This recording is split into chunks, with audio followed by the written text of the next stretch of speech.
दूसरा paragraph an accident.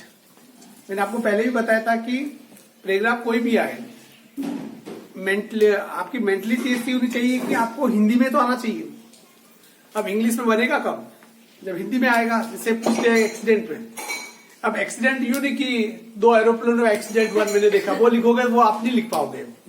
Normal छोटे मोटे एक्सीडेंट लिखना, एक बस और एक ट्रक बीट गए वो भी नहीं लिख पाओगे, क्योंकि सेंटेंस बना रहे तो आपको ही है ना। तो जो भी बनाओ वो बिल्कुल जो भी एक्सीडेंट हो, जैसे कि छोटा मोटा एक्सीडेंट करके उसके बारे में लिख दो, और ज्यादा अपना फेंकना नहीं है, ठीक है ना। फिल्मी अंदाज वाला एक्सीडेंट नहीं चलेगा, हवा में इतनी कार उछली ऐसा वैसा नहीं होना चाहिए, ठीक है ना। सिंपल सा एक्सीडेंट लिख दो जो आप अक्सर देखते हो। हम एक्सीडेंट कैसे देखते हैं, हमारे घर के आसपास देखो तो मोटरसाइकिल टकरा गई, नीचे गिर गई, ये वाले होते हैं। तो इसी टाइप का कोई एक्सीडेंट है, जैसे एन एक्सीडेंट। सबसे पहली चीज है कि सेंटेंस ऐसे सोचो जो कि आपकी रेंज के अंदर हो, आउट ऑफ रेंज नहीं, तो वो फिर आपसे बनेंगे नहीं। क्योंकि आपकी सबसे बड़ी है कि वोकेबुलरी बहुत कमजोर है, आपका जो शब्द भंडार है वो बहुत कम है, आपको मीनिंग नहीं। और मैंने आपको अभी भी मैं कह रहा हूं कि जैसे जैसे मैं कह रहा हूं कि पहला पैराग्राफ आपने लिखा और ऐसे कैसे आप 10 पैराग्राफ तक जाओगे, तो अभी और 10 पैराग्राफ के बीच में एक बहुत बड़ा फर्क आ जाएगा आपकी। क्योंकि जो इसमें जो वर्ड है, वो जो मीनिंग है, वो धीरे धीरे क्या है कि जो अब मैं ये नहीं कह रहा हूं कि बहुत एक्स्ट्रा याद करो, पर जैसे कि इस पैराग्राफ पे जितने भी मीनिंग है वो आपको आने चाहिए। एक बार हो गए वो आ गए, फिर दूसरे वाले तीसरे वाले, ये सब धीरे धीरे याद करते हुए आगे बढ़ना। यानी क्या है कि वो मीनिंग आप स्ट्रक्चर तो वाक्य बनाना आपको आ जाएगा, पर आपको मीनिंग नहीं आएंगे तो भले कितना भी आपको पहचान कर लो कि ये फलना टेंस है, पर वो आपसे बना, आपको नियम भी पता है, पर वो मीनिंग नहीं आ रहा है, तो उसकी जगह लिखोगे क्या, फिर बात या तो गलत लिखोगे आपको, क्योंकि ये चीज ऐसी है कि आप आविष्कार नहीं कर सकते, वो ऑलरेडी पहले से ही है, वही लिखने पड़ेंगे आपको। यहाँ पर देखिए, कुछ दिन पूर्व मैंने एक दुर्घटना देखी। कुछ दिन पूर्व, ए फ्यू डे बैक, या इसको बिफोर फ्यू डे भी लिख सकते हैं, ठीक है, वो कोई प्रॉब्लम वाली बात नहीं है। ए फ्यू डे बैक मैंने एक दुर्घटना देखी। मैंने एक दुर्घटना देखी, इसमें काम हो रहा है, वर्ब हो रहा है। देखी मतलब देखने का काम हो गया, पास्ट सिंपल टेंस। मैंने एक दुर्घटना देखी मतलब पास्ट सिंपल टेंस है, तो past simple tense subject plus verb की सेकंड फॉर्म प्लस ऑब्जेक्ट। तो मैंने के लिए I saw an accident, I saw an accident. यह मुख्य बाजार में हुआ, इसमें भी काम हो रहा होना। यह के लिए यहां क्या लगेगा, इट। ये भी हुआ मतलब पास्ट सिंपल टेंस है। इट हैपेंड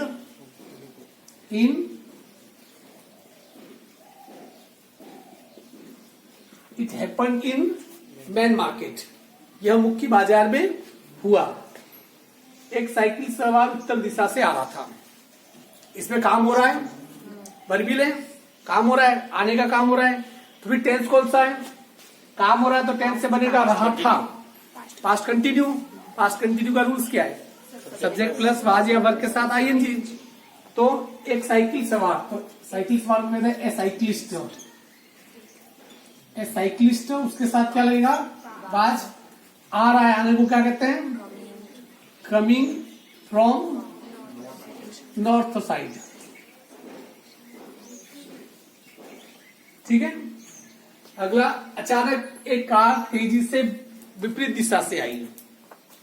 भले भले लंबा लिख दिया, घबराने की जरूरत नहीं, इस पे काम हो रहा है। विपरीत दिशा से आई, आने का काम हो रहा है।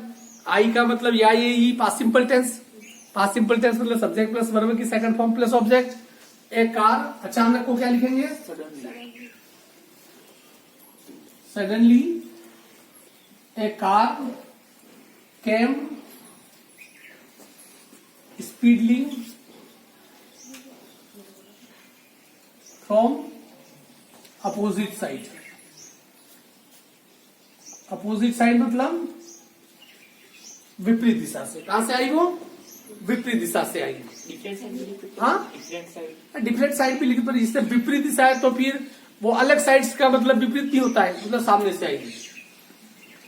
ड्राइवर समय पर ब्रेक नहीं लगा सका, कैसे बनाओगे, कौन से प्रकार का वाक्य है, सका, सका, तो ये सका आ जाए तो सकता है आए तो कैन से बनता है, सका आ जाए तो कुछ से, ड्राइवर सब्जेक्ट है इसमें ड्राइवर, ड्राइवर सका तो नहीं लगा सका तो could not apply brake, brake लगाने को क्या कहते हैं apply, could not apply brake on time, समय पर नहीं लगा सका। ठीक है, कार ने साइकिल सवार को टक्कर मार दी, इसमें भी काम हो रहा है टक्कर मारने का, तो क्या होगा, the car hit the cyclist, cycle सवार को क्या कर दी, टक्कर मार दी, साइकिल सवार नीचे गिर गया, इसमें भी काम हो रहा है। और गिर गया कौन सा टेंस है, पास्ट सिंपल टेंस, तो वही सब्जेक्ट प्लस वर्ब की second form plus object, the cyclist गिर, नीचे गिरने को कहते हैं fell down, fall down, fall down की second form fell down, the cyclist fell down. वहां बहुत भीड़ इकट्ठी हो गई, बहुत भीड़ इकट्ठी हो गई, ए बिग क्राउड, यदि आप किसी ने ह्यूज क्राउड लिखा हुआ तो भी सही है, ए बिग क्राउड इकट्ठी हो गई, पास्ट सिंपल है, तो सेकंड फॉर्म सी गैदर्ड,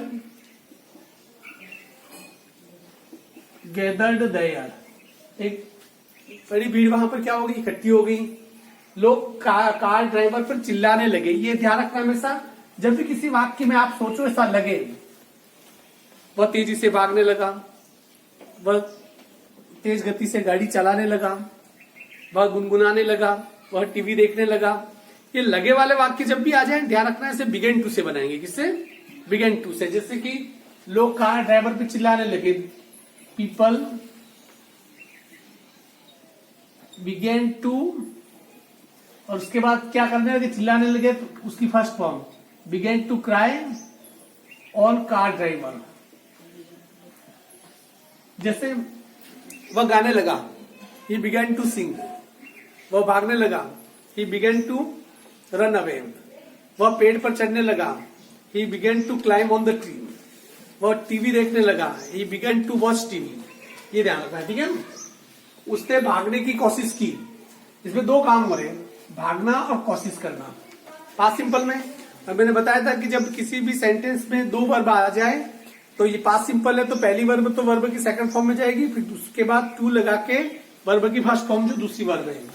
उससे भागने की कोशिश की, पहला काम क्या हो रहा है, कोशिश करना, he tried to run away, उसने क्या किया, भागने की कोशिश की, परंतु लोगों ने उसे पकड़ लिया, परंतु लोगों ने इसे पकड़ लिया, परंतु बट पीपल, पकड़ लिया, पकड़ने को कहते हैं कैच, कैच की second form caught, people caught him, ठीक है ना। साइकिल सवार के मुंह से खून निकल रहा था, इसमें वर्बिल है नॉन वर्बिल, वर्बिल, वर्बिल में तो इसका कौन सा टेंस है, past continue, subject plus was या वर्ब के साथ आईएनजी, या सब्जेक्ट क्या है, खून, क्या है, निकलने का काम कर, क्या काम वो कर रहा है, खून कर रहा है, तो blood was coming out from cyclist mouth,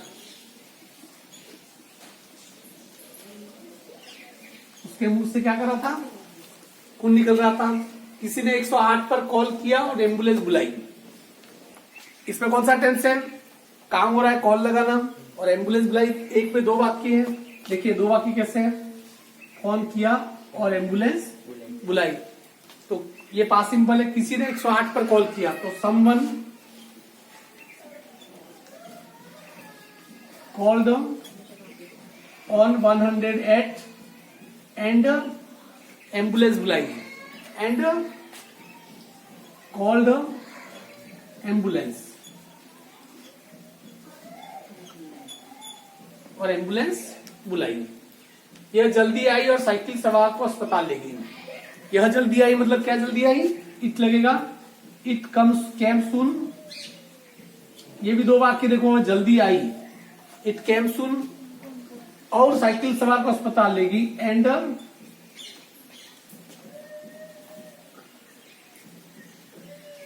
and took away the cyclist at hospital.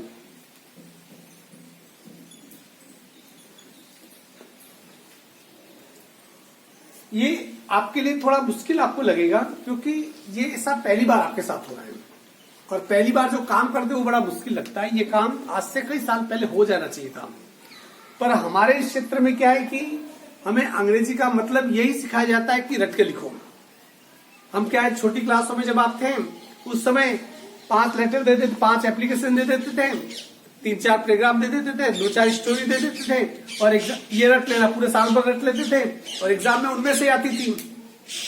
Exam में देने वाले भी बड़े सियाने थे, उनसे बाहर कभी निकले नहीं, और आपको सिखाने वाले भी उतने सियाने थे, वो ही रटा देते थे, और आपके वो रटने वाले तोते की तरह रट के क्या करते थे, आपका काम निकल जाता था, और वो 4-5 कहानियों से ही आपके 10वीं तक आ जाती थी, उनसे आपकी जिंदगी पूरी हो जाती थी। इसलिए आप ये जो सीखने का प्रोसेस है वो कभी सीख नहीं पाए, पर थोड़ी कोशिश की जाए। जैसे मैंने कुछ बना रहा हूं, मैं 2-3 दिन और बनाऊंगा इस टाइप से, अलग अलग चीज लूंगा, इसमें मैं लेटर राइटिंग भी लूंगा, इसमें मैं कुछ भी लूंगा, आपके किताबों के क्वेश्चन आंसर भी लूंगा। इसमें किसी पार्ट के चलो 10 क्वेश्चन करते हैं अपन यहाँ पर, उसे कैसे डायरेक्ट लिख सकते हैं, तब आपको रटने की जरूरत नहीं पड़ेगी।